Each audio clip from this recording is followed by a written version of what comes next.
Sábado Verde, radio y podcast, en la radio pública de la Ciudad de Buenos Aires. Irene Weiss es la profe. Revelaciones, ideas, crítica con sentido. La ciencia y la investigación, más simple y más cerca. Irene, en Sábado Verde.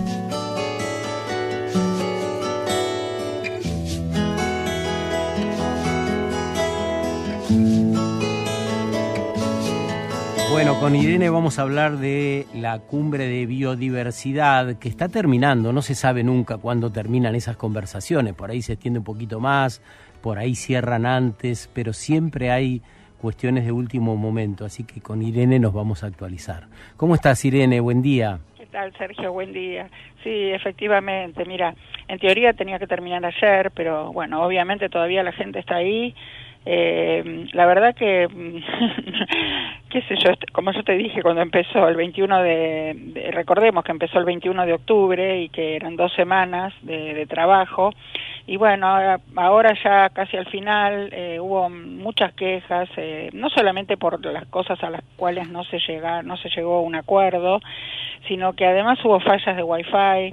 Después la gente, los negociadores, se supone que era gente más o menos de cierta categoría de los países, se quejaron porque los hospedaron en moteles no muy agraciados, digamos. Pero bueno, Cali la verdad que es una ciudad que es hermosa, la gente es muy buena. Yo la conozco porque he ido de profesora visitante invitada a una maestría de educación ambiental, una de las pocas maestrías en educación ambiental que hay en América Latina, en la Universidad Santiago de Cali, y la verdad es que uno a veces tiene que priorizar la buena voluntad por arriba de las comodidades, ¿no? Pero bueno, dicho esto, la pregunta que nos hacemos todos es, ¿realmente se va a llegar a un acuerdo exitoso o la COP esta latinoamericana va a ser un fracaso? Bueno, la respuesta, la verdad, lamentablemente no es tan sencilla, porque el vocero del Convenio de Biodiversidad, con la sigla CBD en inglés, que es David Ainsworth, aclaró que, bueno, a diferencia de la COP de cambio climático, acá no hay un solo documento final, ¿sabes? Es muy bien, como vos lo comentabas al principio recién, sino que hay que mirar muy bien cada grupo negociador para enterarse de los resultados, ¿no?, de esas negociaciones. O sea, hay que recurrir a los diferentes documentos que cada grupo de trabajo va a publicar, que por supuesto no están terminados todavía. Y lo que te quería comentar, que lo que yo siempre me pregunto, es realmente qué es lo que van a hacer todos los que están inscriptos, porque fue la cumbre con mayor cantidad de gente de las que se vienen haciendo de biodiversidad. Recordemos que estas no se hacen todos los años como la COP de cambio climático, sino que esta en realidad remite al convenio que se firmó en Montreal en el 2022, que fue la COP anterior, la 15. Acá la verdad que los 196 partes, que digo partes porque en realidad son 195 países más la Unión Europea, que sabemos que se considera como un país pero que está conformado por un montón de países, ¿no?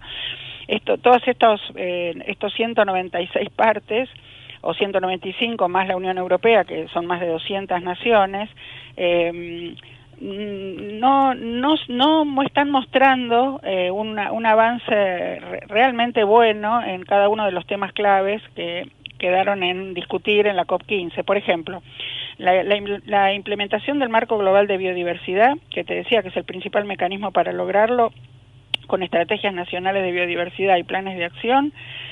Los países debieron haberlo presentado antes del inicio de la COP, pero a unas horas que se está acabando la conferencia, solamente 44 naciones de las 196 lo presentaron, o de más de 200, porque repito, son 195 más la Unión Europea, o sea, solamente 44, fíjate que es una parte, no sé, un 25%, ¿no?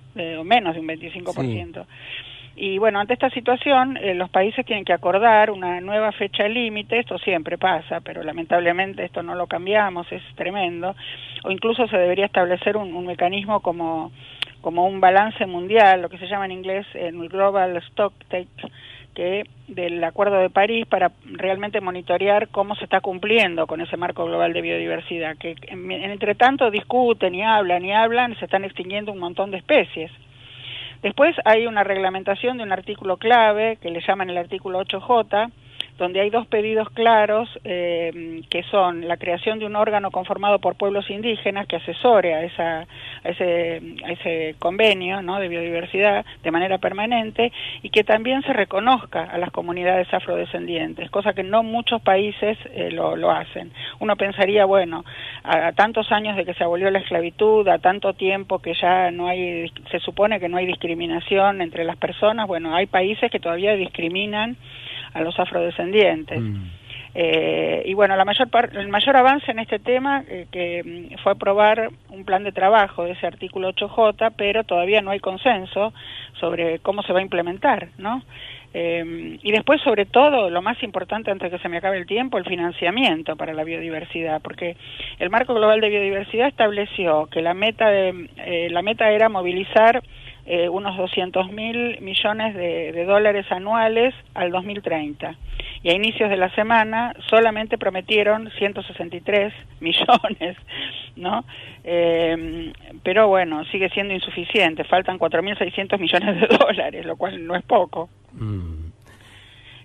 Y bueno, y además hay pedidos por parte de los países en desarrollo de que se cree un nuevo fondo distinto al Fondo Temporal del Marco Global de Biodiversidad, que sea administrado por el Fondo para el Medio Ambiente Mundial, o sea, lo que se llama el GEF en inglés, ¿no? El Global Environmental Fund. Este último tema tampoco parece llegar a buen puerto en esta COP, porque los del desarrollo, la verdad que está muy verde todavía, ¿no? Y bueno, y después por último, la implementación del mecanismo multilateral para repartir los beneficios, que es uno de los temas más técnicos y con menos avances, porque inicialmente las negociaciones en realidad se estancaron en la discusión sobre si los aportes de las industrias que se benefician de las secuencias digitales de la biodiversidad debería ser voluntario u obligatorio.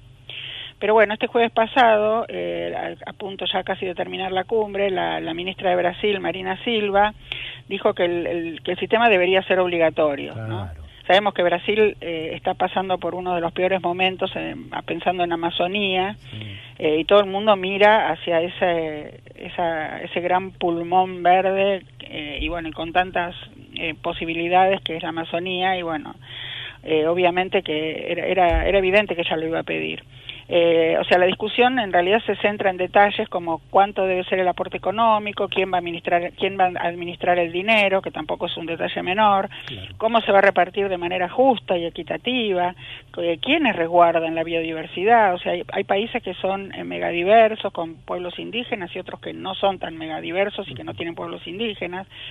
Después el grupo africano insiste que las industrias aporten el 1% de sus ganancias. La Unión Europea dice que bueno, se mantiene muy escéptico ante la negociación porque no va a aflojar, porque todos miran hacia la Unión Europea, que es digamos, son las potencias más grandes junto con Estados Unidos y Canadá y otros países para lograr ese aporte, ¿no?